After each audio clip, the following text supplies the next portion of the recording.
Benton Cross watched from the townhouse doorway as movers loaded his wife's belongings into unmarked boxes, his mother directing which items to accidentally drop on the front lawn. His sister filmed it all, narrating for social media about the delusional woman who thought she belonged in their world. What none of them knew, the lawyer parked across the street held documents proving Ariel Vaughn didn't just belong. She owned the industrial empire that made their entire existence possible. This is the story of Ariel Vaughn, a woman systematically erased by the people who promised to protect her. But what they didn't know. The late afternoon sun cast long shadows across Green Hill Terrace, turning the manicured lawns harsh and unforgiving.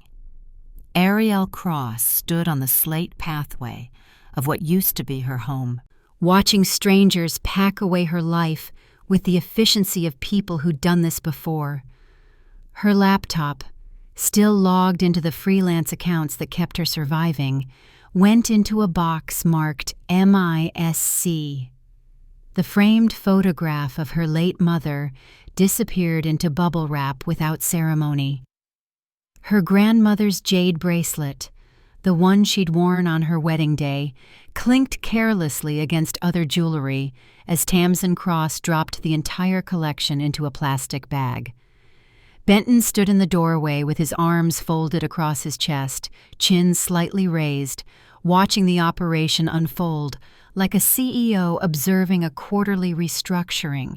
He wore the expression of a man who'd already moved on, not angry, not emotional, just done. Next to him, Rowan Pike held her phone at arm's length, documenting everything with the ease of someone who'd spent years perfecting her angles. Rowan wore tailored neutrals, expensive but understated, the kind of clothing that whispered wealth rather than screamed it. Her hair fell in perfect waves as she narrated into her camera, her voice honeyed with false concern. "This is honestly so sad," Rowan said to her followers, zooming in on Ariel's pale face. When you build your entire identity around someone else's success, and then this. Ladies, know your worth. Get your own. She punctuated it with a sympathetic head tilt that didn't reach her eyes. Maribel Cross emerged from the house carrying a box herself, theatrical, unnecessary, but she'd never missed an opportunity for symbolism. She was a woman who wore her status like armor, designer cashmere, tasteful jewelry, hair professionally maintained. Today she wore all black, as if attending a funeral for Ariel's relevance. "This should have been handled privately," Maribel announced to no one in particular, her voice carrying across the lawn. "But some people make discretion impossible. When you refuse to be reasonable, this is what happens." Tamsin appeared with an armful of clothes still on hangers. She dumped them into a box without folding them, then turned to the small audience of neighbors who'd gathered with barely concealed curiosity on their own properties. "It's actually really awkward for us," Tamsin said, projecting her voice like she was on stage. "We tried to help her, we really did, but you can't save someone who won't save themselves." She looked at Ariel with manufactured pity. "I hope you figure things out. I really do." Mrs. Keating from number 42 stood on her porch, arms crossed, expression unreadable. The Ramirez family watched from their driveway, their teenage son holding up his phone. Mr. Patterson slowed his evening walk to observe, then continued on, shaking his head. Everyone watched, everyone recorded, no one intervened. Ariel stood motionless, her fingers wrapped around the small carry-on bag they'd allowed her to pack herself. Inside, a change of clothes, her phone charger, her identification documents, at least the ones she'd been able to find. Her entire world compressed into 19 pounds of permitted belongings. She didn't cry. Crying would require enough air to breathe properly, and her chest felt like it had been sealed shut. Her hand drifted unconsciously to the thin gold chain around her neck, the one piece of jewelry Tamsin hadn't taken yet. It had been her mother's. She pressed the small pendant between her fingers like a talisman. Benton descended the front steps with deliberate slowness. In his hand, he carried a manila folder, corners already bent from being carried around for days, waiting for this moment. He stopped directly in front of Ariel, close enough that she could smell his cologne. The expensive one she'd given him last Christmas with money she'd scraped together from freelance projects. "Sign these," he said, holding the folder against her chest. "Not shoving, not aggressive, worse, casual, transactional. Separation agreement. You get what you came into this marriage with. I get everything else. It's fair." "I don't understand." Ariel's voice came out barely above a whisper. "You don't need to understand," Maribel cut in, moving closer. "You need to accept reality. You have no income, no references, no credit, no options. Benton is being extraordinarily generous by not pursuing the financial discrepancies your name is attached to. Sign. Move on." She paused, and her voice dropped to something colder than Ariel had ever heard from her. "You were always temporary, dear. We simply gave you longer than we should have." Rowan's camera captured it all. Ariel's trembling hands, the folder pressed against her chest, the moment her face finally crumpled. "This is going to be everywhere," Rowan said softly, almost kindly though. "You'll want to sign those papers and disappear before it gets worse." But none of them noticed the man watching from the black Audi parked 3 houses down. Elliot Vaughn sat behind the wheel, engine off, his hands gripping a leather portfolio embossed with the Vaughn Industrial Group crest. He was in his early 40s, silver threading through his dark hair, dressed in the kind of understated suit that only people with serious money recognized as expensive. He'd been searching for Ariel Vaughn for 14 months. Private investigators across 3 states, legal clerks combing through sealed estate records, database analysts tracking name changes and marriage licenses. And now, finally, he'd found her, watching her be destroyed, by people standing on property she technically controlled. Living in a development built by Vaughn subsidiaries, financed through trusts she was the primary beneficiary of. Consuming resources from companies she could dissolve with a single signature. Elliot's jaw tightened as he watched Maribel whisper something that made Ariel flinch. His fingers pressed hard against the portfolio. Inside, trust documents, estate declarations, corporate structure charts, and irrevocable proof that Ariel Cross, born Ariel Vaughn, was sole heir to a $42 billion industrial dynasty. They were systematically dismantling a woman who could, with one phone call, erase their entire world, and she had absolutely no idea. Before we continue, PLS write in the comments which state you are listening from. Also like and subscribe. Enjoy the story. To understand how Ariel Vaughn became Ariel Cross, how a woman who controlled billions became a woman with nothing, you have to go back to the beginning, to a childhood built on silence, to a marriage that felt like safety, and to the systematic destruction that happened so slowly she didn't realize she was disappearing until it was almost too late. Ariel learned to be invisible long before Benton made it official. She grew up in a narrow duplex in Millbrook, the kind of neighborhood where people worked 2 jobs and still came up short. Her mother, Catherine, was a medical transcriptionist who worked from a converted closet off the kitchen, headphones perpetually around her neck, fingers flying across a keyboard even during dinner. Catherine wasn't cold exactly, just absent in the ways that mattered. She kept Ariel fed, clothed, enrolled in school. But affection was rationed like a scarce resource, handed out sparingly on birthdays and report card days. Ariel learned early that needing things, attention, comfort, answers, made her mother's face tighten with something that looked like disappointment. So she stopped needing. When Ariel was 9, she asked about her father for the first and last time. "Where's Dad?" Catherine's hands stilled on the keyboard. For 3 full seconds, she didn't move. Then she resumed typing, her voice flat and final. "He's gone. That's all you need to know."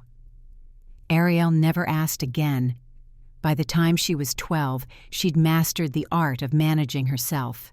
She kept her room clean without being told, did her homework at the kitchen table in silence, made her own lunches, washed her own clothes. She became the kind of child adults praised without really seeing. So mature for her age, they'd say, as if self-sufficiency at 12 was an achievement rather than a survival skill. Catherine died the week before Ariel's 17th birthday. Pulmonary embolism. Quick, the doctors said, as if speed made loss easier to bear. At the funeral, distant relatives Ariel had never met appeared briefly, offered stiff condolences, then vanished back into their own lives. No one asked if she needed help. No one offered to stay.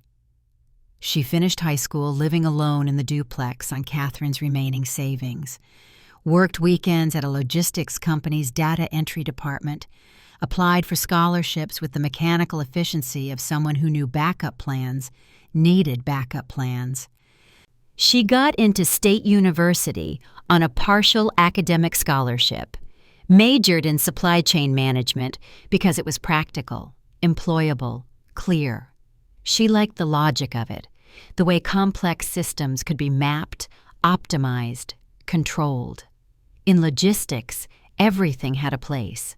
Everything made sense. Ariel graduated with honors and landed an entry-level position at Morrison Supply Partners, a mid-sized firm handling manufacturing logistics. She was good at her work, detail-oriented, reliable, undemanding, the kind of employee managers loved because she never caused problems. That's where Benton noticed her. He came in as a consultant when Morrison was restructuring their vendor contracts. Benton Cross, 31, effortlessly confident, from a family that ran their own manufacturing consultancy firm. He moved through the office like he owned it, even though he didn't. Ariel was 24, working late in an empty conference room, 3 monitors displaying shipment schedules she was trying to optimize. "You're still here?" Benton appeared in the doorway, suit jacket slung over one shoulder. She looked up, startled. "Just finishing something." He walked closer, studying her screens. "Morrison doesn't pay overtime for analysts." "I know." She turned back to her work. "I just want to get it right." Something shifted in his expression. Interest, maybe, or recognition. "What's your name?" "Ariel Vaughn." "Ariel." He tested it, smiled. "You know, most people here do the minimum and leave. You actually care." She didn't know how to respond to that, so she said nothing. "Can I buy you coffee?" Benton asked. "Not now, it's almost 9. But tomorrow, lunch maybe." She hesitated. She'd watched how other women in the office responded to him, eager, performative, competitive. She didn't want to be that. "It's just coffee," he added, reading her silence. "You look like someone who could use a break." She agreed because saying no felt harder than saying yes. That coffee became lunch. Lunch became dinner. Dinner became 3 months of Benton showing up at her apartment with takeout, asking about her day, listening in ways that made her feel seen for the first time since Catherine died. He didn't push, didn't pressure. He just stayed. "You don't ask for much, do you?" he said one evening, sitting on her worn couch in the small apartment she'd moved to after selling the duplex. "I don't need much." "Everyone needs something, Ariel." His voice was gentle. "You've just been on your own so long, you forgot it's okay to lean on someone." It should have sounded patronizing. Instead, it sounded like relief. When Benton proposed 8 months later, he didn't make it romantic. He made it practical. They were in his car outside her apartment. He reached into his glove compartment and pulled out a small velvet box. "I know this might seem fast," he said, "but I've been thinking. You're still in that apartment, still working yourself to exhaustion, still acting like you have to do everything alone." He opened the box. Simple solitaire, tasteful, not ostentatious. "Marry me. Let me take some of that weight off your shoulders." Ariel stared at the ring. She didn't feel joy exactly. She felt something quieter, something that resembled safety. "You don't have to answer now," Benton continued. "But think about it. No more living paycheck to paycheck. No more wondering if you can afford car repairs or medical bills. I'll take care of it. I'll take care of you." She said yes 3 days later. The wedding was small. Benton's family, a few colleagues, no one from Ariel's side because there was no one left to invite. Maribel had been gracious in a way that felt rehearsed, hugging Ariel with stiff arms and saying, "Welcome to the family, dear," with a smile that never reached her eyes. Tamsin had been less subtle. "Wow, Benton, you really went for different," she'd whispered loudly enough for Ariel to hear. But Benton had squeezed Ariel's hand, kissed her temple, and whispered back, "That's exactly why I chose her." On their wedding night, in the hotel room Benton had booked, he'd helped her out of her simple dress and held her like she was something fragile he'd finally been allowed to keep. "You don't have to worry anymore," he'd said into her hair, "about money, about work, about any of it." She'd felt her body relax for the first time in years. "I'll take care of everything now." And she'd believed him. The dismantling of Ariel's independence didn't announce itself. It arrived in small, reasonable requests that accumulated like snow, harmless individually, suffocating in total. It started 3 weeks after the honeymoon. Benton came home with paperwork from his bank, spreading documents across their kitchen table with the casual authority of someone used to managing important things. "I set us up with a joint account," he said, sliding a sleek black card across to her. "Makes everything easier. Direct deposit, bills, all of it in one place." Ariel picked up the card. It felt heavier than her old debit card. Substantial. Their names were embossed together. Benton and Ariel Cross. "What about my account at Regional Bank?" she asked. "Keep it if you want." He was already typing on his laptop, not looking up. "But honestly, it's just going to complicate things. Easier to have everything consolidated. That way I can make sure all the bills are covered and you don't have to worry about tracking anything." She hesitated. Her account at Regional held what remained of her modest savings, 3 years of careful budgeting, emergency funds, the safety net she'd built entirely alone. Benton glanced up, reading her silence. "Hey," his voice softened, "I'm not trying to control anything. I just want to make your life easier." Isn't that the point of being married, sharing the load? When he put it like that, her resistance felt small-minded. Paranoid, even. She transferred the money that weekend. The next shift came a month later, over dinner at Maribel's house. The Cross family had Sunday dinners, mandatory, formal, the kind of gathering where Ariel felt perpetually underdressed even when she wore her best clothes. Maribel set down her wine glass and turned her attention to Ariel with the precision of a laser. "So, dear, Benton mentioned you're still working at Morrison. That must be exhausting with the new household to manage." "It's fine," Ariel said. "I like my work. Of course you do. Maribel's smile was indulgent, condescending. But you're across now. There are expectations, social obligations. Benton needs a partner who can be present for firm events, who can host properly when clients visit. She paused, letting it land. It's hard to do that when you're stretched thin at a job that frankly doesn't require your attention anymore. Across the table, Tamsin smirked into her napkin. Benton cleared his throat. Mom, we've talked about this. I'm not saying permanently, Maribel continued smoothly. Just temporarily. A year maybe.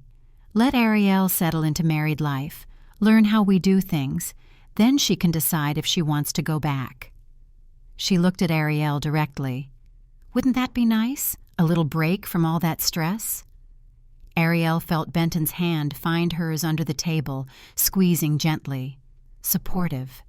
But he didn't contradict his mother. That night, in bed, he brought it up again. You don't have to quit, he said. But she has a point. You're exhausted all the time. And with my firm expanding, I really could use your help with some of the administrative stuff. Event planning, client relations. You're so organized. You'd be perfect at it. I don't know anything about event planning. You'd learn. You learn everything. He pulled her closer. Just think about it. No pressure. But there was pressure. Constant, ambient, unspoken. Maribel's pointed questions, Tamsin's comments about how dedicated Benton's ex-girlfriend had been to supporting his career, the way Benton's face tightened with disappointment when she worked late. 6 weeks later, Ariel gave Morrison her notice. Just for a year, she told herself. Just until things settle. Benton took her out to celebrate. Expensive restaurant champagne, his hand covering hers across the table.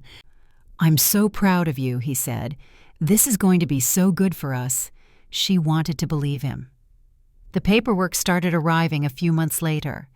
Tamsin showed up at the house one afternoon with a leather portfolio and an expression of exaggerated helpfulness. Benton asked me to help you with some administrative stuff, she said, breezing past Ariel into the living room. Insurance documents, beneficiary updates, tax forms. So boring, but it has to be done. She spread papers across the coffee table. Forms from Benton's firm, insurance policies, investment accounts Ariel hadn't known existed.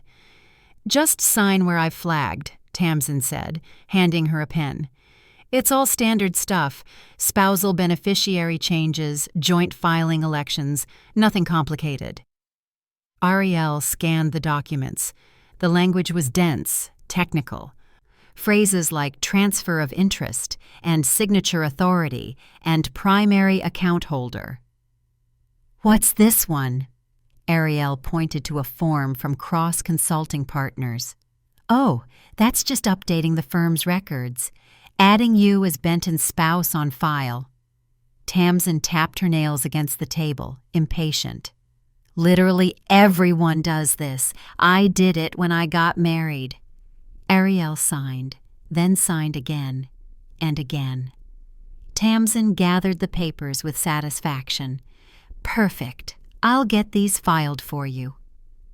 It was only later, weeks later, that Ariel realized she'd never received copies. The credit card stopped working at a pharmacy.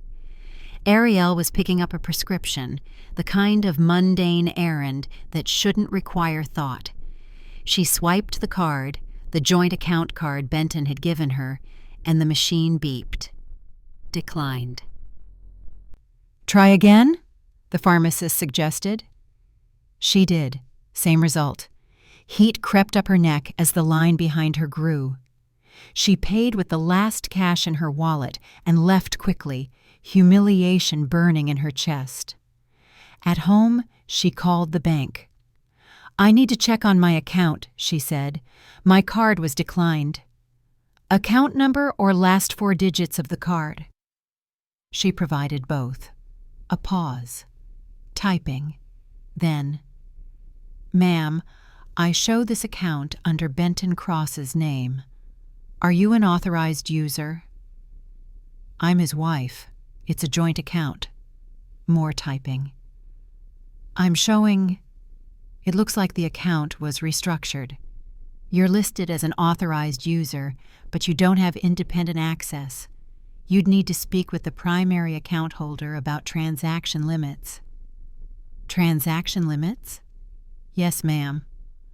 Currently set at $50 per transaction without primary approval. Ariel sat very still. When was this changed? Looks like 3 months ago. 3 months. Around the time Tamsin had come over with all those papers. That evening, she tried to access the account online. Her password didn't work. She requested a reset. The email never came. She tried the banking app on her phone. It asked for security questions she didn't remember setting up. Every answer she entered was wrong. When Benton came home, she was sitting at the kitchen table, her laptop open, her old regional bank account page displayed. Balance? $0. Account closed. Hey, Benton said, loosening his tie. What's wrong? My card was declined today. His expression shifted. Concern, confusion, just the right amount of surprise. What? That's weird. Let me check. He pulled out his phone, scrolled, frowned. Oh, I think there was a fraud alert. The bank must have frozen it temporarily. I'll call them tomorrow. The account was restructured, Ariel said quietly. I'm listed as an authorized user, not a joint holder. Benton set his phone down. That's just how they categorize it for tax purposes. It doesn't mean anything. I can't access it. You can't. Ariel, that's ridiculous. You have a card. You have access. With a $50 limit, his jaw tightened. Did you call the bank and argue with them about this? I asked, because that's embarrassing. For both of us. He rubbed his face. The account is fine. We're fine. You're making a problem where there isn't one. Then why can't I log in? Because you probably forgot your password. Jesus, Ariel. He walked toward the bedroom. I'll reset it tomorrow. Stop spiraling. She sat alone in the kitchen, staring at the closed account on her screen. And for the first time, she tried to remember the last time she'd paid for something, anything, with her own money. She couldn't. Rowan Pike entered Ariel's life the way most disasters do, quietly, reasonably, with everyone insisting there was nothing to worry about.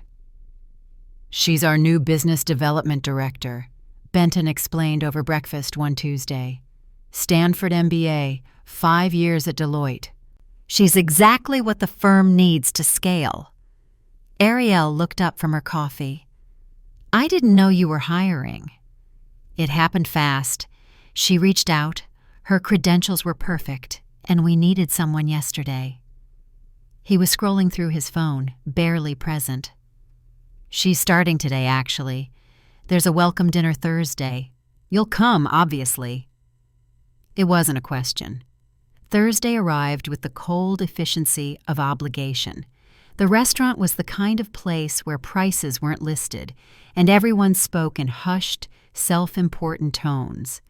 Benton's business partners filled the long table, men in expensive suits, wives in careful jewelry, everyone performing success.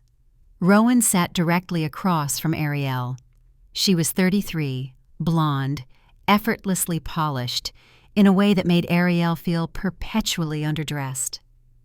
Her dress was designer but understated, her makeup flawless, her laugh bright and calibrated. She spoke fluently about market expansion, strategic partnerships, revenue diversification, all the things Ariel used to understand when she had a career. Ariel, Benton tells me you used to work in logistics, Rowan said, her tone friendly, inclusive. That must have been fascinating. Used to, past tense, finished. It was, Ariel said quietly. You should come by the office sometime, Rowan continued. I'd love to hear your perspective on some of our supply chain challenges. Fresh eyes, you know?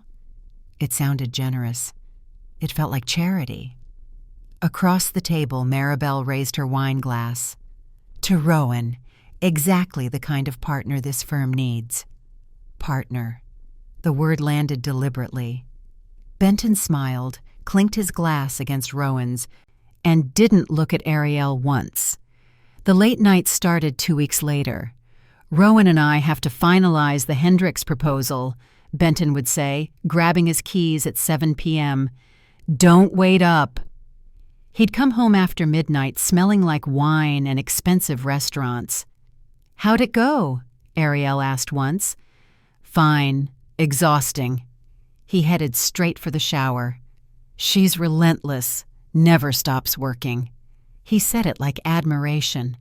The texts appeared on his phone at odd hours, notifications lighting up the screen while he showered, while he slept, during the rare dinners they still shared. Ariel didn't look. She didn't have to. She could feel the shift like a barometric pressure change before a storm. When she mentioned it, carefully, quietly, Benton reacted with irritation bordering on anger. Rowan is a colleague, a professional necessity. If you can't handle me having a female business partner, that's your insecurity, not my problem. I didn't say you couldn't. You're implying it. And honestly, Ariel, it's embarrassing, for both of us. He grabbed his jacket. I have actual work to do. Some of us still have careers. The door closed with controlled force, not a slam, but close enough. Rowan started appearing at family events, Sunday dinners, Maribel's birthday lunch, the firm's anniversary celebration, always with a professional excuse that no one questioned. Rowan's been such a gift to this family, Maribel announced one evening, refilling Rowan's wine glass before Ariel's. Finally, someone who understands what it takes to build something meaningful. Tamsin nodded enthusiastically. Seriously, the energy she brings? It's exactly what Benton needed. Ariel sat at the far end of the table, invisible. When she tried to contribute to a conversation about a supplier contract, something she actually knew about from her Morrison days, Tamsin cut her off mid-sentence. I think Rowan probably has this covered, Ariel. She does this professionally. Rowan gave an apologetic smile. No, please. I'd love to hear your thoughts. But the moment had passed. Everyone had moved on. After dinner, Ariel found Maribel in the kitchen, loading the dishwasher with theatrical precision. I feel like I'm losing him, Ariel said quietly. Maribel didn't look up. That's quite dramatic, dear. He's never home. He doesn't talk to me anymore. And Rowan is doing her job. Maribel straightened, her expression hardening. If you're feeling neglected, perhaps you should ask yourself why. Benton needs a partner who understands his world, someone who challenges him intellectually, someone who... She trailed off, the implication clear. Well, someone present. I am present. Are you? Maribel's smile was cold. Because from where I'm standing, you're a woman who gave up her career, has no hobbies, no friends, contributes nothing to this family's reputation, and now resents the people who are actually working. She returned to the dishes. That's not insecurity, Ariel. That's instability. The word stuck like a knife. Instability. It started appearing in conversations, Benton mentioning her mood swings to his mother, Tamsin commenting on her paranoia to mutual acquaintances, even Rowan with gentle concern, suggesting Ariel might benefit from talking to someone. Benton mentioned you've been struggling. Rowan said during an unexpected coffee invitation. "I just want you to know it's okay to not be okay.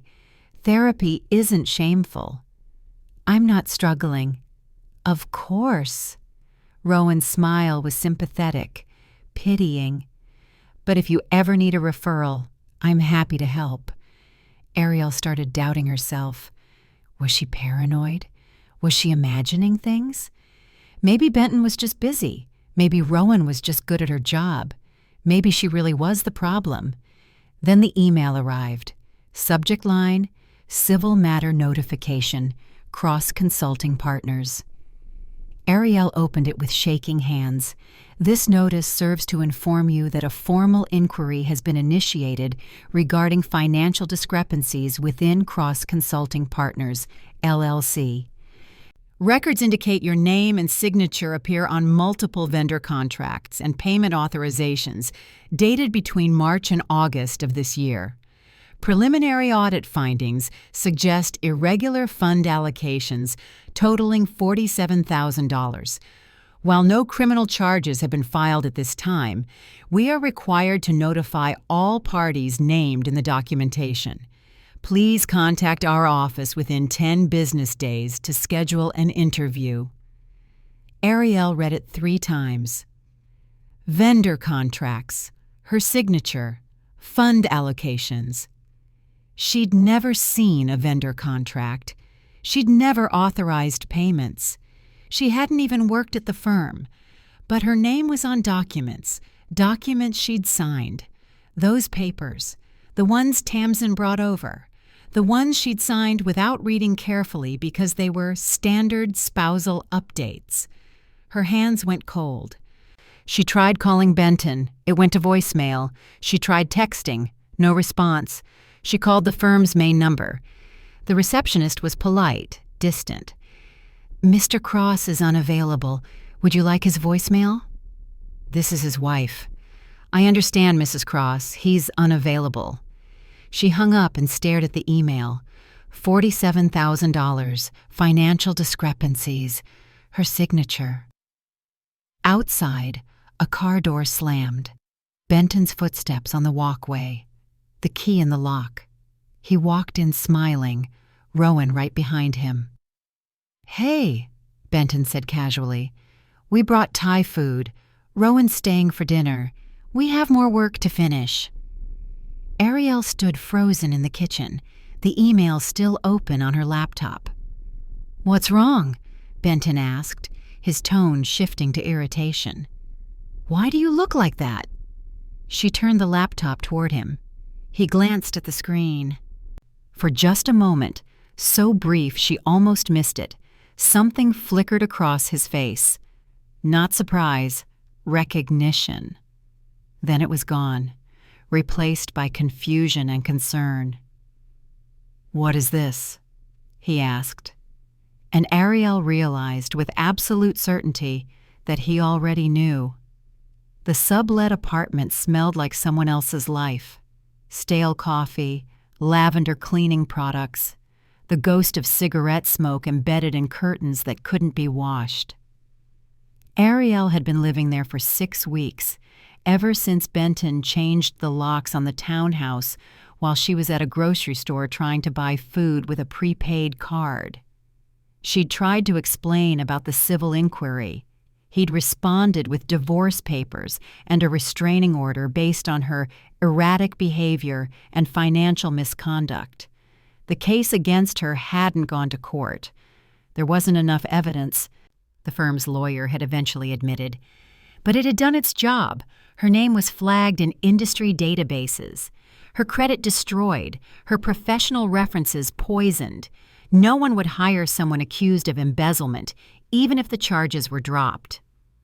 The sublet was month to month, paid through the small emergency fund she'd hidden in an old savings account Benton didn't know about. Money from before the marriage, barely enough to survive on. She'd been stretching it with freelance data entry work, the kind of anonymous gig economy jobs that didn't require references or background checks. She was applying for a receptionist position at a dental office when her phone rang. Unknown number, She almost didn't answer. "Hello? Is this Ariel Vaughn?" The voice was male, professional, careful, her maiden name.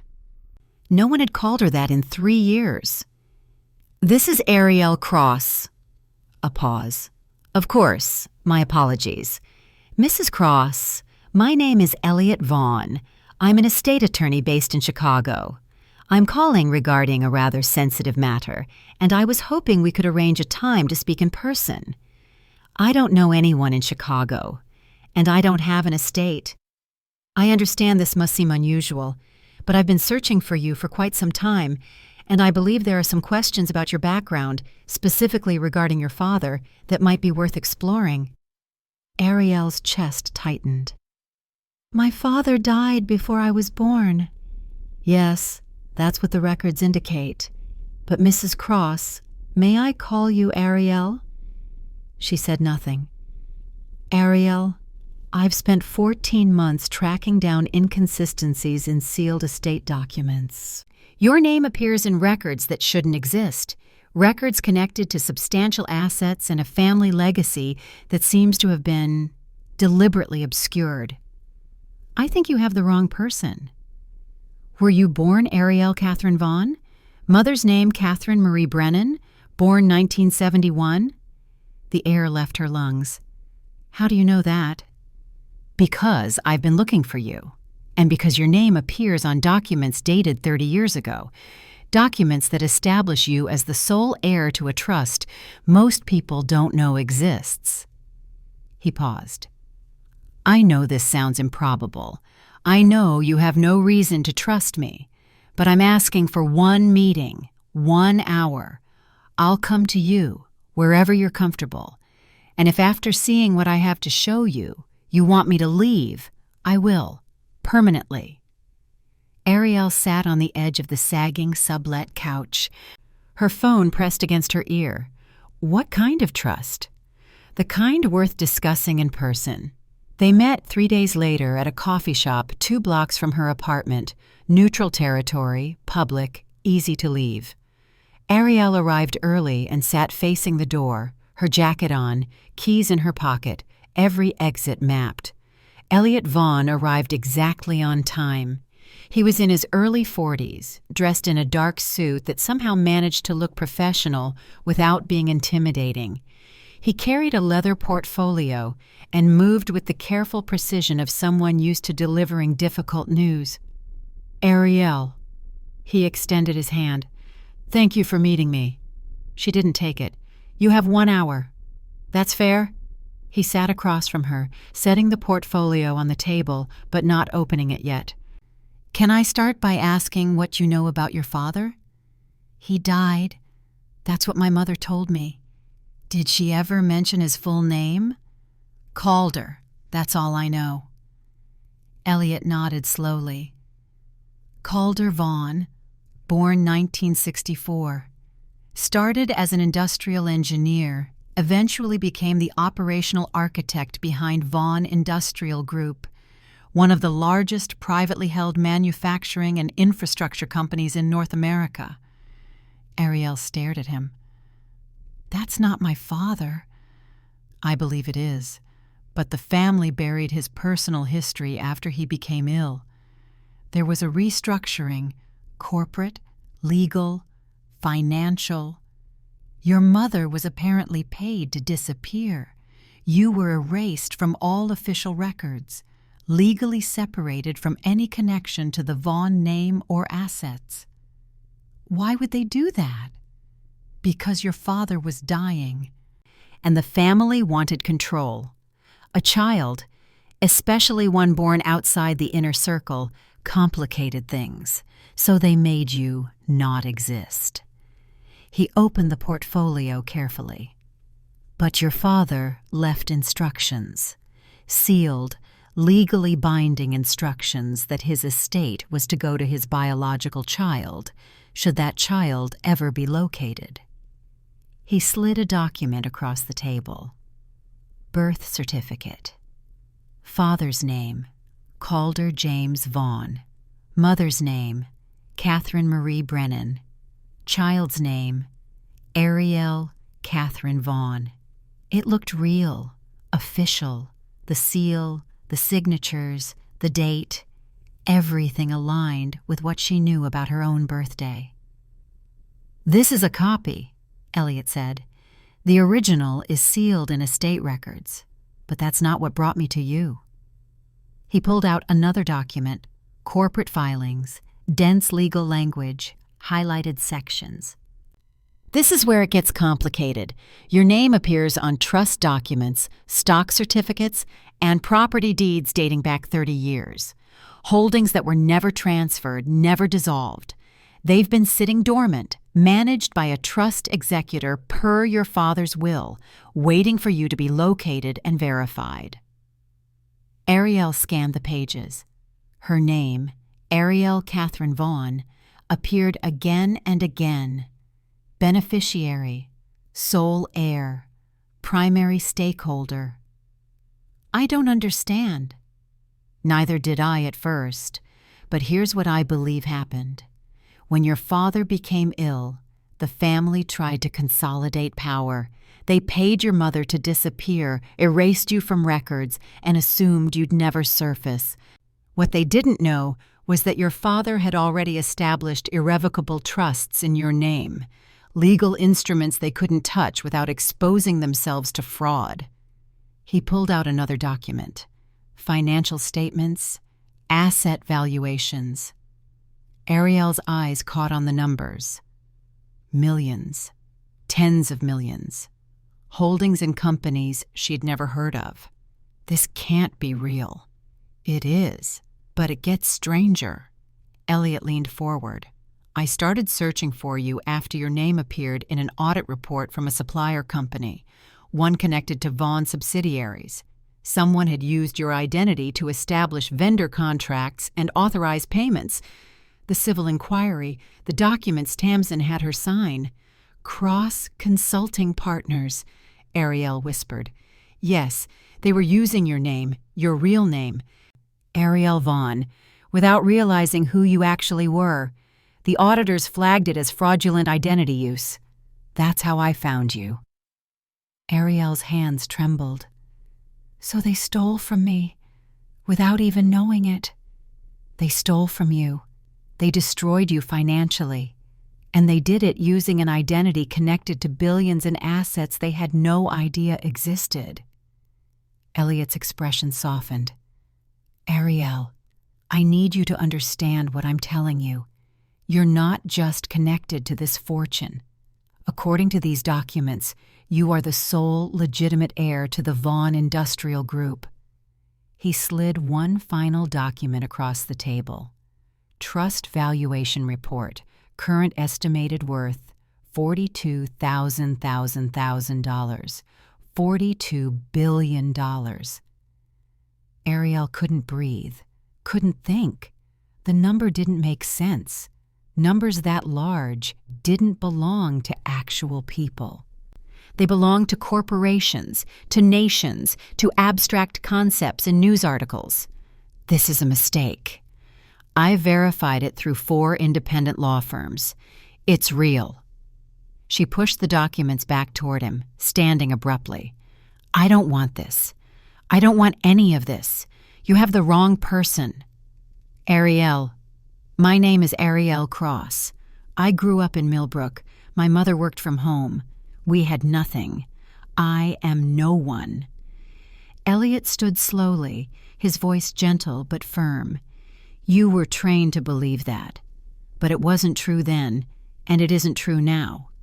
She grabbed her jacket, her keys, moving toward the door.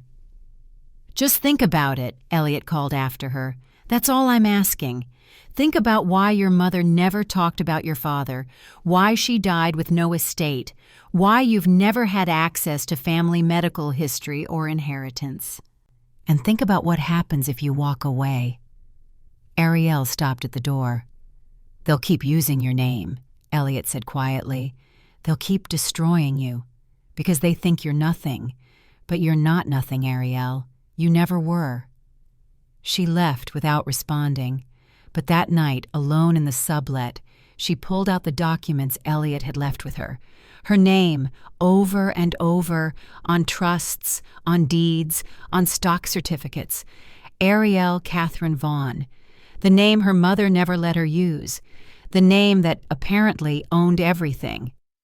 Ariel met Elliot again 4 days later, this time in his hotel suite. A neutral space with floor-to-ceiling windows overlooking the city, a conference table already set up with organized stacks of documents. She'd barely slept. The papers he'd left with her had consumed every waking hour. Her mind circling the same impossible questions until exhaustion finally pulled her under, only to wake gasping with the weight of it all pressing against her chest. Elliot stood when she entered, his expression carefully neutral. "Thank you for coming back." She sat without preamble. "Tell me everything." He opened a laptop, turned it toward her. On the screen, a photograph of a man in his 30s, standing in front of industrial machinery, hard hat under his arm, slight smile. "Calder Vaughn, your father." Ariel stared at the face she'd never seen before. He had her eyes, the same slight asymmetry to his smile, the same way his shoulders sat, like he was perpetually bracing for something. "He started as a mechanical engineer," Elliot began. "Brilliant by all accounts. Worked his way up through his family's manufacturing business, Vaughn Industrial Group, founded by his grandfather in 1947. By the time Calder was 30, he'd redesigned their entire production infrastructure, expanded into energy systems and international transport. He wasn't just running the company. He was the company." Elliot pulled up another document. Organizational charts, corporate structures, revenue reports. At its peak under Calder's leadership, Vaughn Industrial controlled manufacturing plants across 12 states, energy system contracts in 40 countries, and heavy machinery patents worth billions. The family was private, insular, powerful. Old money that didn't need to advertise itself. So what happened? He fell in love with someone they didn't approve of. Elliot pulled up another photo. Catherine Brennan, younger than Ariel ever remembered her. Smiling, vibrant, standing next to Calder at some industrial event. "Your mother. She was a technical writer, contracted to document safety protocols for one of their facilities.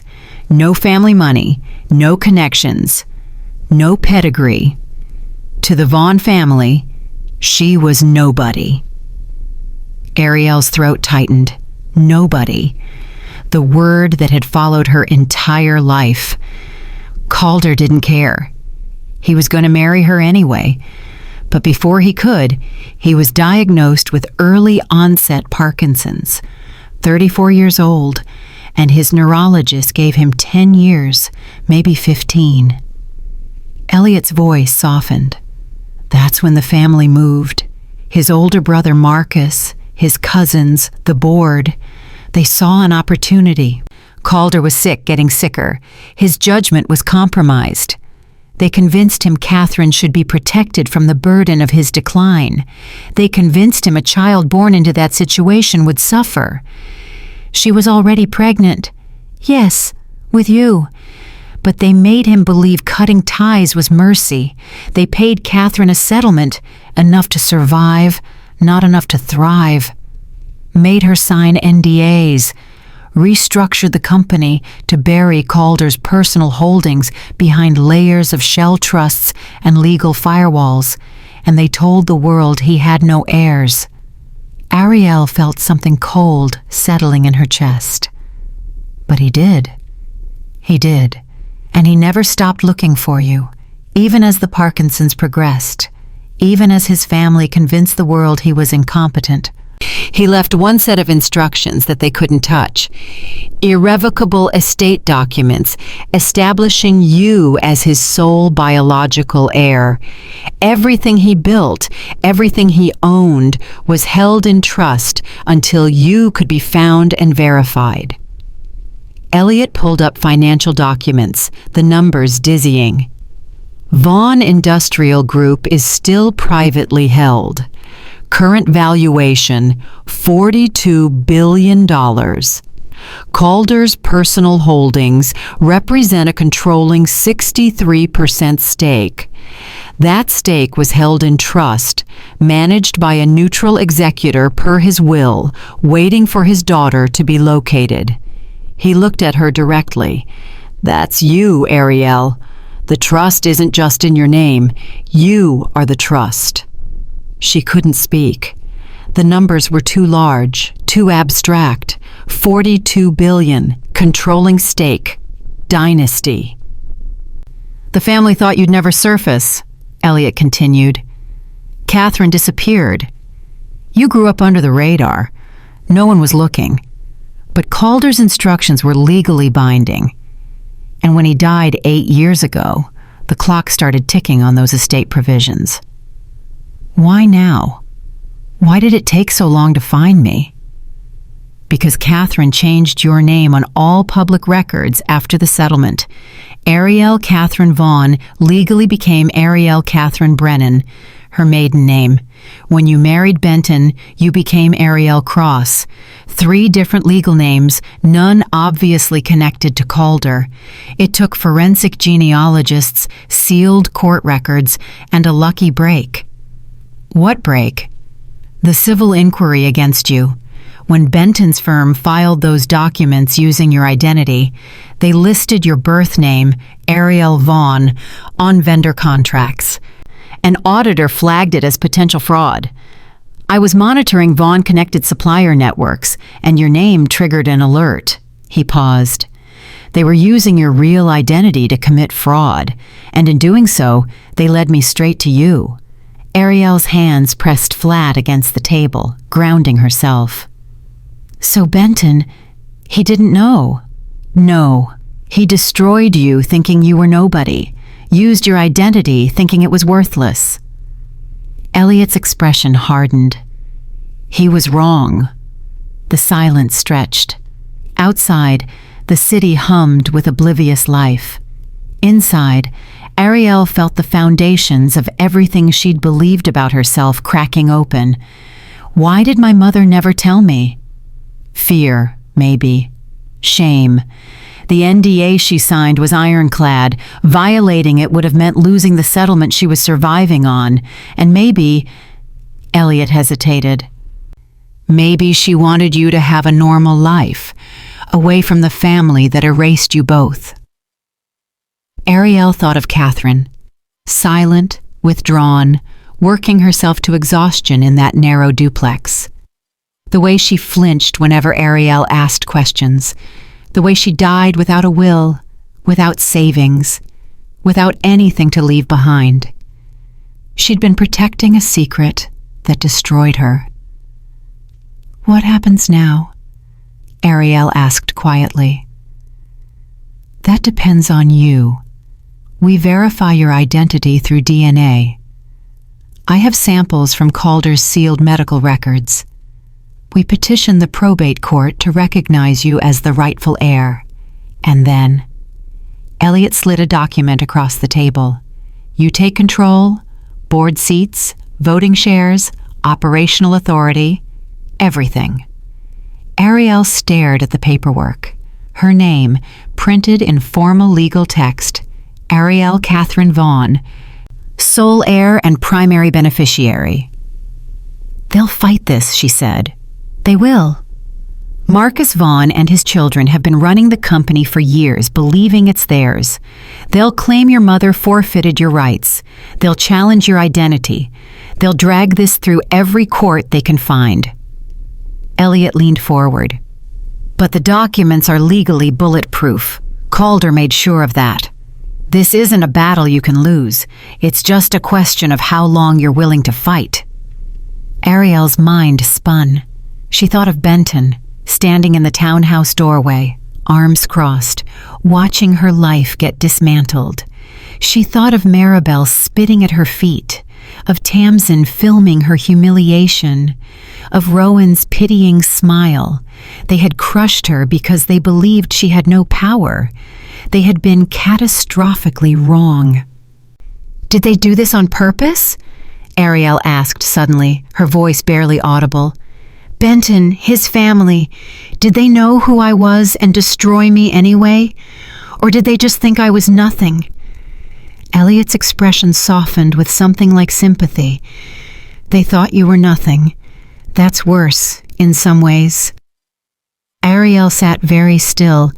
She'd spent her entire life believing she was nothing, low maintenance, disposable, a woman who came from nowhere and deserved whatever scraps she could gather. But she wasn't nothing. She was a Vaughn, and the people who destroyed her had done it while standing on ground she owned. She looked up at Elliot, her voice steady for the first time in months. "I want control, all of it, but on my terms." "What terms?" "I don't want revenge. I want justice. I want the people who did this held accountable, legally, publicly, completely. And I want to restore what my father built, not for power, for principle." Elliot studied her for a long moment, then nodded. "Then we start with DNA verification tomorrow, and after that..." He slid a pen across the table. "We file." Ariel picked up the pen. For the first time since her wedding day, she signed her real name, Ariel Catherine Vaughn, the name they tried to erase, the name that owned everything. Ariel spent 3 weeks learning to read the language of power, corporate filings, audit reports, supplier contracts, board minutes. Elliot provided everything, organized in neat digital folders with color-coded labels, and Ariel consumed it all with the methodical precision of someone who'd once optimized logistics networks for a living. The Vaughn Industrial Group was vast, manufacturing facilities across 14 states, energy infrastructure contracts in 60 countries, heavy machinery patents that controlled entire market segments. She didn't need to understand all of it. She just needed to understand the parts that touched Benton. It took her 4 days to find the connections. Cross Consulting Partners had 3 major clients. 2 were mid-sized manufacturing firms. The third was Hendrix Industrial Solutions, a Tier 2 supplier that fed directly into Vaughn subsidiaries. Benton's entire expansion plan, the one he'd been building with Rowan for 8 months, was funded by contracts with Vaughn-connected companies. He just didn't know it. Neither did they. Ariel sat in Elliot's office, 3 monitors displaying cascading supplier relationships, her finger tracing the lines connecting Benton's firm to her family's empire. "Here," she said quietly, tapping the screen. "Hendrix pays Cross Consulting for advisory services, but Hendrix only exists because of their contract with Vaughn Energy Systems. If that contract is pulled, Hendrix collapses, and Cross Consulting loses 70% of their revenue." Elliot leaned back in his chair. "You want to trigger an audit?" "I want to trigger accountability." Elliot made a call. The audit notification arrived at Cross Consulting Partners on a Tuesday morning, buried in routine compliance correspondence. "Standard procedure," the letter explained. "Periodic review of vendor relationships and fund allocations. Nothing to be concerned about. Benton wouldn't have known to be worried. Not yet." The Hendrix contract suspension came 3 days later. Technical language, corporate politeness, but the message was clear. Funding frozen pending compliance review. Ariel watched from a coffee shop across from Benton's office as he arrived that morning, phone pressed to his ear, his expression shifting from confusion to alarm. Rowan appeared 30 minutes later, moving fast, her usual composure fractured. Ariel didn't feel satisfaction. She felt nothing. Just the quiet certainty of watching inevitability unfold. The second audit, this one criminal, not civil, launched the following week. It focused on the vendor contracts bearing Ariel's forged signature, the ones Tamsin had helped fabricate. Federal investigators requested documentation, bank records, email trails, authorized signatures. Cross Consulting couldn't provide legitimate authorization because none existed. Ariel had never worked there, had never signed those contracts, had never approved those payments. Someone had used her identity to commit fraud, and now investigators wanted to know who. Benton's lawyer called Ariel's new legal team, a firm Elliot had retained, partners who specialized in financial crimes and operated with the quiet efficiency of people who didn't need to raise their voices. "My client is willing to cooperate fully with the investigation," Ariel's attorney said calmly. "She has documentation proving she was systematically defrauded by individuals at Cross Consulting Partners. She's prepared to provide testimony, evidence, and sworn statements." There was a long pause on the other end. "What does she want?" "Nothing. She wants the truth documented. What happens after that is up to the courts." The business licenses were suspended 2 weeks later. Not revoked, not yet, but suspended pending investigation. Cross Consulting Partners couldn't operate, couldn't invoice, couldn't fulfill contracts. Ariel watched the company's website go dark. She didn't smile. Maribel's call came on a Thursday evening. Ariel's new phone, registered under her legal name, Ariel Vaughn, rang with an unknown number. She answered on speaker, Elliot sitting across from her, ready to document. "Ariel." Maribel's voice was tight, controlled, the polished veneer cracking at the edges. "We need to talk. This has gotten out of hand." "I'm not sure what you mean." "The audits, the investigations, whatever you've done, whatever you think you're accomplishing, it needs to stop. Benton made mistakes, we all know that, but destroying the firm, dragging this family through, I haven't done anything," Ariel said quietly. "I just told the truth." "You vindictive—" Maribel stopped herself, breathing hard. "You have no idea what you're dealing with. The legal fees alone will bury us. The reputational damage—" "You buried me. You stood on a lawn and watched my life get thrown into boxes while you called me trash. You spat at my feet." Silence. "That was—" Maribel's voice faltered. "Emotions were high." "No, you meant it. You all did. Because you thought I was nothing." Ariel's voice remained steady, empty of anger. "You were wrong." She hung up. The divorce filing came next, not through some dramatic courthouse confrontation. Through legal documents delivered by courier to Benton's last known address, his mother's house, since the townhouse had been seized as part of the fraud investigation. Petition for dissolution of marriage, grounds, fraud, financial abuse, identity theft, emotional harm, attached, 300 pages of evidence, bank records showing systematic account manipulation, emails between Benton and Tamsin discussing managing Ariel's access, text messages between Benton and Rowan that went far beyond professional, forged signatures on vendor contracts, documentation of deliberate credit destruction. Ariel wasn't asking for alimony. She was asking for acknowledgement, and she was filing counterclaims for every fraudulent document bearing her name. Benton's lawyer called for a settlement meeting. Ariel agreed to one conversation. They met in a conference room at her legal team's office. Neutral territory, recorded, witnesses present. Benton arrived with his attorney, a worn-looking man who clearly understood his client was drowning. Benton looked different, thinner, older.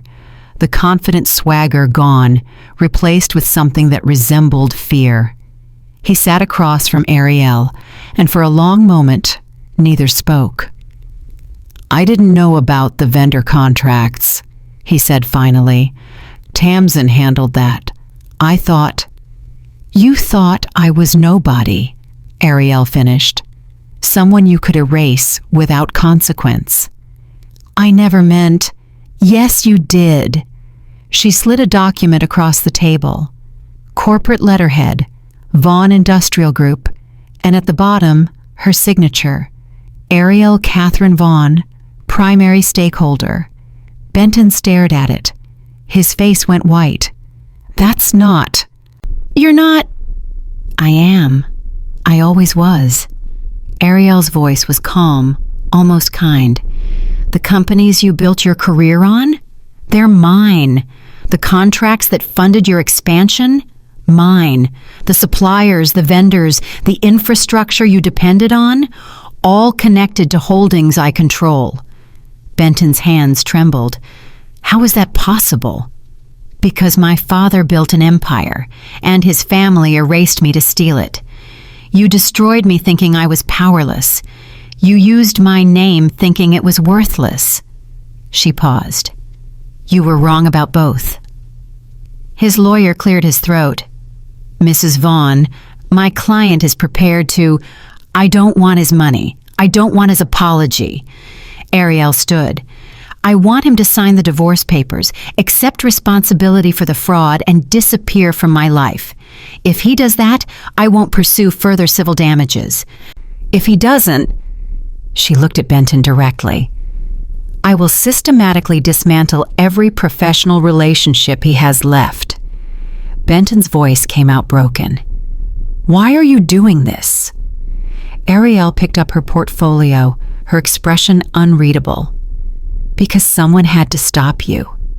She left without waiting for a response. 3 days later, the signed divorce papers arrived by courier. Benton Cross had agreed to everything. The consequences arrived not as explosions, but as erosions, slow, methodical, irreversible.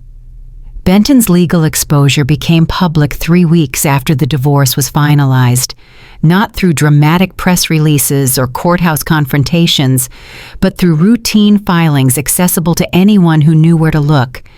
And in their industry, everyone knew where to look.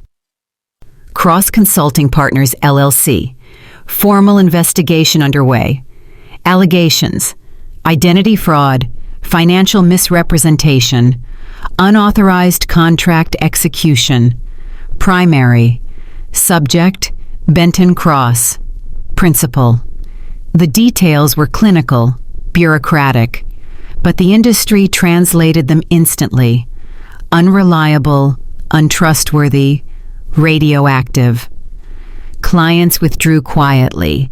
Contracts were terminated with polite corporate language about shifting priorities and strategic realignments.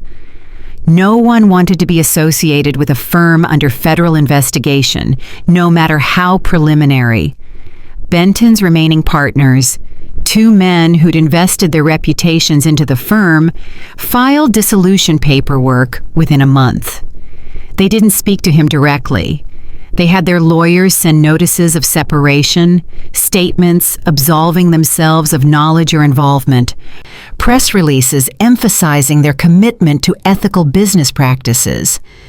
Benton was left alone with the wreckage. His professional liability insurance was revoked. His business banking accounts frozen pending investigation. His name flagged in industry databases as high risk, pending legal resolution. He tried reaching out to former clients, former colleagues, anyone who might offer a lifeline. His calls went to voicemail. His emails received auto-responses. His LinkedIn messages were left unread. The silence was absolute. Maribel's collapse was different. Slower, more public, infinitely more humiliating. Her social currency had always been built on proximity to success. She was Benton Cross's mother, matriarch of an up-and-coming consulting dynasty. The woman who hosted charity luncheons and sat on non-profit boards and wielded her son's reputation like a weapon. When that reputation disintegrated, so did her standing. The first sign came at the Heritage Society fundraiser, an annual event Maribel had chaired for 6 years. She arrived in her usual purple suit, perfume cloud announcing her entrance, ready to hold court. No one approached. Women she'd lunched with for years suddenly had urgent phone calls. Board members she'd dominated through sheer force of personality found excuses to move to different tables. The organization's president, a woman Maribel had mentored personally, gave her a thin smile and said, "Maribel, how brave of you to come." Brave, the word that meant foolish. Maribel left 30 minutes into the event. Her board positions evaporated over the following weeks. Polite letters arriving in the mail thanking her for her service, explaining that the organizations were moving in new directions, and refreshing leadership structures. She wasn't removed for cause, she was simply no longer wanted. The charity luncheons she used to host stopped receiving RSVPs. The exclusive book club she'd belonged to for a decade quietly restructured its membership. Even her church committee, the one that had tolerated her controlling personality because her family donated generously, asked her to step back for a season. Maribel tried calling the women she'd considered friends. Most didn't answer. The ones who did were polite, distant, suddenly very busy. She finally understood what she'd done to Ariel, made her irrelevant through collective silence. Tamsin disappeared entirely. No dramatic exit, no confrontation. She simply stopped existing in public spaces. Her social media accounts went dark overnight. Instagram deleted, Facebook deactivated, LinkedIn profile removed. Her apartment lease wasn't renewed. Her phone number disconnected. She'd moved back in with Maribel briefly, but the tension became unbearable. Two women who'd built their identities on superiority, now clinging to the wreckage of their reputations, blaming each other in whispered accusations behind closed doors.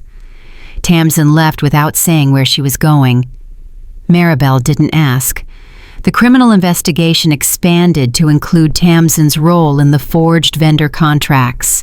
Federal agents came to Maribel's house asking for her daughter's contact information, employment records, any documentation of her involvement with cross-consulting partners. Maribel provided everything. She didn't protect Tamsin. She protected herself. Rowan's abandonment was perhaps the cruelest, because it was the most calculated. She distanced herself from Benton the moment the investigations became public. No dramatic breakup, no explanations. She just stopped answering his calls. When he showed up at her apartment, desperate, she answered the door with her lawyer present. "Benton, I've been advised not to have any contact with you while legal matters are pending," she said, her voice professionally sympathetic. "I'm sure you understand." "Rowan, I need you. We built this together. We built a consulting firm. Past tense. It doesn't exist anymore." She glanced at her lawyer. "I've provided everything I have to the investigators. I've been fully cooperative. Whatever you're dealing with, I can't be part of it." "You told me you loved me." Her expression didn't change. "I said a lot of things." The door closed. 2 weeks later, Rowan accepted a position at a competing firm, a lateral move that carefully distanced her from the cross-consulting scandal while maintaining her professional trajectory. Her LinkedIn profile was updated with a statement about excited for new challenges and grateful for past learning experiences. She never mentioned Benton's name. She never had to. Ariel watched it all unfold from a distance, through Elliot's careful updates and publicly accessible legal filings. She didn't orchestrate the social collapse. She didn't need to. She'd simply removed the foundation, and the structure had fallen on its own. She refused all direct contact. Benton tried texting her personal number, the old one, now disconnected. He tried emailing addresses that bounced back. He even tried sending letters to the sublet apartment, not knowing she'd moved months ago. Every attempt met silence. His final message came through her legal team, forwarded without comment. "Ariel, I don't know if you'll even see this. I don't know if you want to. But I need you to know I'm sorry. Not because of what I'm losing, because of what I did to you. I told myself you were difficult, that you were paranoid, that you needed to be managed. I convinced myself I was protecting you from your own instability. I was wrong. About all of it. I know you don't owe me forgiveness. I know I destroyed something I had no right to touch, but I need you to know that I see it now. What I did, who you really are, what I cost both of us. I don't expect you to respond. I just needed to say it." B. The email sat in Ariel's legal folder for 3 days before she opened it. She read it once.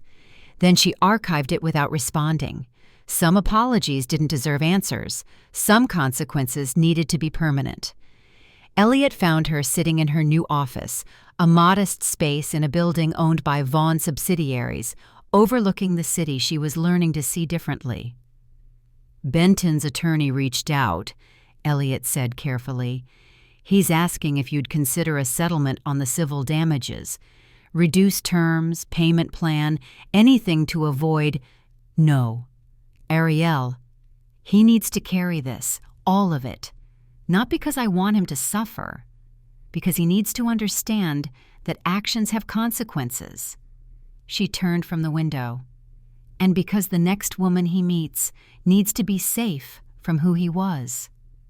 Elliot nodded slowly. "The fraud charges move forward then, and the civil suits." "Yes. You know this will take years." "I know. And it won't undo what happened." Ariel looked at him steadily. "Nothing can undo it, but it can make sure it's never dismissed, never erased, never treated like it didn't matter."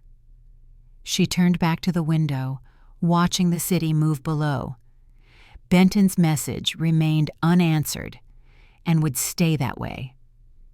18 months after Elliot Vaughn found her standing on a sidewalk, watching her life get dismantled, Ariel stood in front of a building her father had designed. The Riverside manufacturing facility had been shuttered for 12 years, deemed non-essential during corporate restructuring, left to decay while the Vaughn family fought over assets they'd stolen. The windows were boarded, the parking lot cracked and overgrown.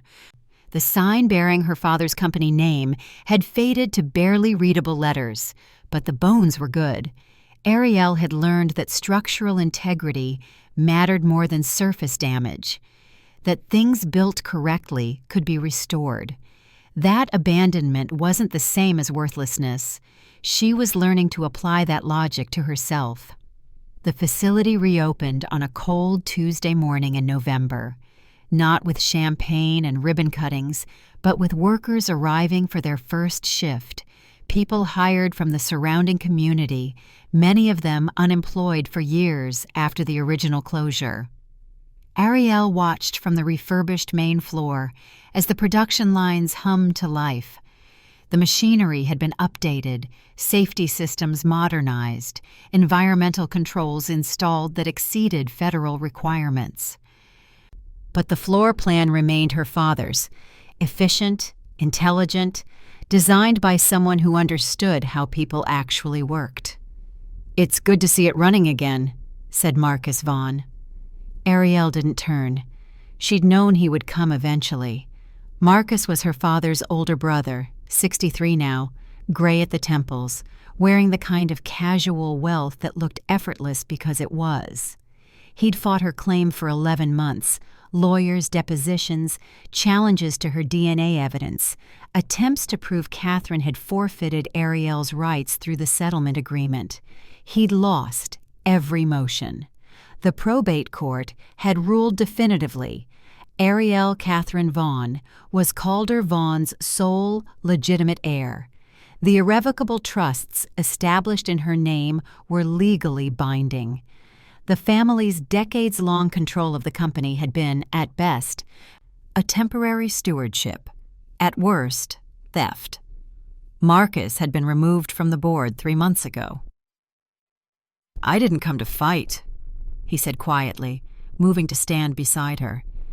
"I came to, I don't know, acknowledge reality, I suppose." Ariel watched a worker adjust a machine setting, his movements careful, competent. "Did you know about me?" "Not at first. Not when we were pressuring Calder to cut ties with your mother." Marcus's voice carried something that might have been regret. "We told ourselves we were protecting the company, that a dying man couldn't make rational decisions about succession, that your mother was an opportunist who'd destroy everything our family built. You were wrong. We were terrified of losing control, of change, of admitting that Calder had outgrown us in every way that mattered." He paused. "By the time we realized you existed, that you were real, documented, legally protected, you'd already disappeared. Catherine had changed your name. We assumed you'd died, or that she'd taken you overseas, or that you'd simply never surface. So you kept what wasn't yours." "We did." Marcus turned to face her. "And I can't undo that. I can't give you back your father, or your childhood, or the years you struggled while sitting on a fortune you should have known about." His voice cracked slightly. "I can't even honestly say I would have done things differently if I'd known, because I was that arrogant, that convinced of my own righteousness." Ariel finally looked at him. "Why are you telling me this?" "Because you're rebuilding what we destroyed, and you're doing it better than we ever did." He gestured at the facility. "Worker equity programs, transparent pay structures, environmental accountability, profit sharing. You're turning this company into something Calder would have been proud of, something we were too greedy to imagine." "It's not generosity, it's justice." "I know. That's what makes it work." Marcus pulled an envelope from his jacket. "This is my formal resignation from any advisory capacity. I won't challenge your decisions anymore. I won't offer unsolicited guidance. I'm stepping back completely." He held it out. Ariel took it. "For what it's worth," Marcus added, "I'm sorry. For all of it." Ariel slipped the envelope into her portfolio. "Sorry doesn't rebuild lost time." "No, but maybe acknowledgement is a start." He nodded once, formal, final. "Good luck, Ariel. You'll do better than we did." He left without waiting for a response. Ariel stood alone on the production floor, surrounded by machinery her father had designed and workers she'd hired, and a future she was building from inherited wreckage. She wasn't angry anymore. She was purposeful. The Vaughn Foundation launched 3 months later. Not a vanity project, but a functional organization addressing the system that had nearly destroyed her. Financial abuse within marriages, identity theft by intimate partners, economic coercion disguised as protection. The programs were specific, practical, built by people who understood how quickly financial control could become a cage. Emergency funds for people escaping financially abusive situations. Legal advocacy for victims of identity fraud by spouses or family members. Financial literacy programs emphasizing independent asset protection. Job placement, assistance for people whose careers had been sabotaged. Counseling services that understood economic trauma. Ariel didn't put her name on the building. She put her father's. The Calder Vaughn Center for Economic Justice. She stood at the opening ceremony, small, private, just the staff and first program participants, and spoke for 3 minutes. "My father built systems that worked," she said simply. "Infrastructure that lasted, companies that employed thousands. And his family buried his name because they wanted his work without his values. She paused. This center exists to make sure that doesn't happen to anyone else, to make sure people know their worth before someone tries to convince them they're worthless. The room was silent. You're not nothing because someone treated you like nothing. You're not disposable because someone discarded you, and you're not powerless because someone took your power. Her voice remained steady. You just need the resources to reclaim what was always yours. Applause filled the small room. Ariel stepped down from the podium and spent the next hour talking with participants, listening to their stories, offering resources, connecting them with advocates who could help. She understood their language now, the language of systematic erasure, of being made invisible while standing in plain sight, of surviving on scraps while surrounded by abundance they couldn't access. She'd spoken it fluently for years. Now she was teaching people how to translate it into power. 6 months later, Ariel returned to Green Hill Terrace. Not to the townhouse. That had been sold, the proceeds donated to domestic violence organizations. But to the street where Benton had orchestrated her public destruction, where Maribel had spat at her feet, where Rowan had filmed her humiliation for social media. She parked across from where Elliot had sat that day, watching, knowing what no one else did. The neighborhood looked the same. Manicured lawns, expensive cars, the illusion of permanence. But everything had changed. The development had been built by Vaughn contractors, financed through Vaughn subsidiaries, maintained by Vaughn-connected service companies. Every brick, every utility line, every property deed touched money that ultimately flowed through trusts she controlled. They had destroyed her while standing on ground she owned. They had erased her while living in a world her father built. And they'd never known. Ariel sat in her car, not a Mercedes, just a reliable sedan she'd chosen herself, and thought about the woman she'd been 18 months ago. Frozen, silent, clutching a carry-on bag with 19 pounds of permitted belongings, believing she deserved nothing more. That woman was gone, not erased, transformed.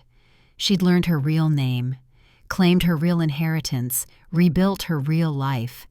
And in doing so, she'd become someone who could look at wreckage and see possibility, someone who could carry $42 billion in assets and still remember what it felt like to have nothing, someone who understood that power without purpose was just another form of destruction. She started the car and drove away from Green Hill Terrace. She didn't need to see it anymore. She had work to do. They erased her because they thought she had no name. Turns out, her name built the world they lived in. And now, finally, she was building something worth inheriting.